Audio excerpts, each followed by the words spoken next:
കർത്താവ് തന്ന, എൻ്റെ ഹൃദയത്തിൽ തന്ന മറുപടി ഇതാണ്: മകനെ, രാവിലെ 9 മണിക്ക് കുരിശും ചുമന്ന് ഉച്ച കഴിഞ്ഞ് 3 മണിക്ക് മരിക്കുന്നത് വരെ ഞാൻ കുരിശെ കടന്നതിൻ്റെ നീണ്ട 6 മണിക്കൂർ ഞാൻ കുരിശിൽ സഹിച്ച യാതനയുടെ ഓർമ്മയാണ് ഈ പരിശുദ്ധ കുർബാന. അതിൻ്റെ പുനരാവിഷ്കാരമാണ് ഈ പരിശുദ്ധ കുർബാന. അതേ ബലിയാണ് ഈ പരിശുദ്ധ കുർബാന. ആണോ?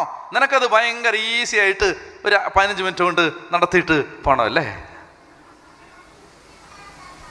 കർത്താവ് ചങ്ക് പൊട്ടി കരഞ്ഞ്, ഹൃദയം ഉരുകി കരഞ്ഞ്, ഉച്ച മുതൽ ഉള്ളംകാല് വരെ വേദന സഹിച്ച് അനുഭവിച്ച മഹാപീഡകളുടെ സമുച്ചയമാണ് വിശുദ്ധ കുർബാന.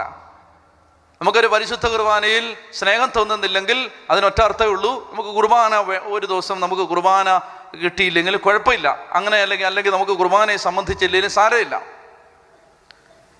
അല്ലെങ്കിൽ നമുക്ക് ഞായറാഴ്ച പോലും പള്ളിയിൽ പോയില്ലെങ്കിലും ഒരു ഫീലിങ്ങും ഇല്ല. ഇത്രയേ ഉള്ളൂ. കർത്താവിനോട് നമുക്ക് അത്രയും സ്നേഹം. ഈ വചനം